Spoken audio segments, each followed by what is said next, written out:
এমনি সয়াবিন তেলের বাজার অস্থির খাই সয়াবিন তেল বর্তমানে পাওয়া যেতেছে না। কেউ যদি চায় 5 লিটার, সর্বোচ্চ পাওয়া যায় 1 লিটার, 1.5 লিটার, হাফ লিটার। তার মধ্যে এই ধরনের নেতারা যদি তার বড় নেতার চরণে এরকম তেল মাখায়, তেলের দাম তো অস্থির হওয়া স্বাভাবিক, অস্বাভাবিক কিছু না। পবিত্র আসমানি কেতাব 104 খানা, তার মধ্যে বড় হচ্ছে 4 খানা, তাওরাত, জাবুল, ইনজিল, কোরআন, সর্বশেষ কোরআন মাজিদ। হাদিসের পরিভাষায় শরীর যদি পাক থাকে, না পাক না থাকে, শরীর যদি পাক পবিত্র থাকে, ওযু নাই, সেই আল কোরআন মাজিদটা হাতে নেওয়া যাবে, স্পর্শ করা যাবে এবং পড়া যাবে। কিন্তু বর্তমানে এমন কিছু নেতা আছে যে তার পদ পদবি পেশা আরো মজবুত করার জন্য নেতার চরণে তেল মাখায়। নেতাজি আজ পর্যন্ত এমন কোনো কথা বলছে যে আমার নাম নিতে তোমার অজু করা লাগবে, যেখানে কোরআন মজিদে স্পর্শ করতে ধরতে কোনো অজুর কোনো বিধান নাই, শরীর পাক থাকলেই চলবে। এমন না যে শরীর পাক আছে কিন্তু তারপরেও অজু লাগবে, অজু করার পরে কোরআন মজিদ ধরতে হবে।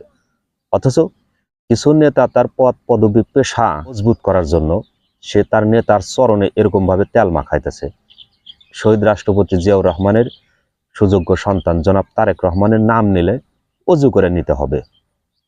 জনাব তারেক রহমানকে এই ধরনের কোনো কিছু বলছে কাউকে যে আমার নাম নিতে অজু করা লাগবে? সে কখনোই বলে নাই।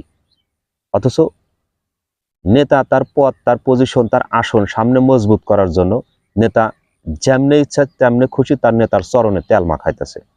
এতে করে ভাববে যে এই নেতাজিকে সবচেয়ে আমার ভালো পজিশন দেওয়া উচিত।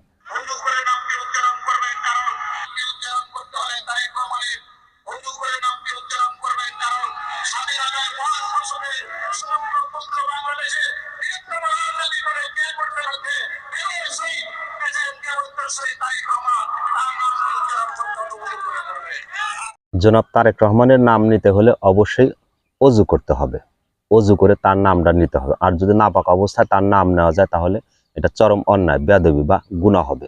প্রত্যেকটা নেতা তার পদ পদবি পেশা সামনের দিকে অগ্রসর হওয়ার জন্য, মজবুত হওয়ার জন্য এমন কিছু অদ্ভুত আচরণ কথা বলে যেটা কখনো সাধারণ মানুষ এটা গ্রহণ করতে পারে না।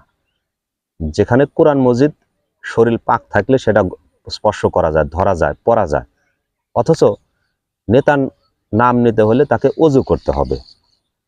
জনাব তারেক রহমান সে কি কখনো বলছে এই কথা? তার মুখ দিয়ে কখনো বের হয়েছে যে আমার নাম নিতে হলে অবশ্যই আপনারা অজু করবেন? সে কখনো এই ধরনের কথা বলে নাই।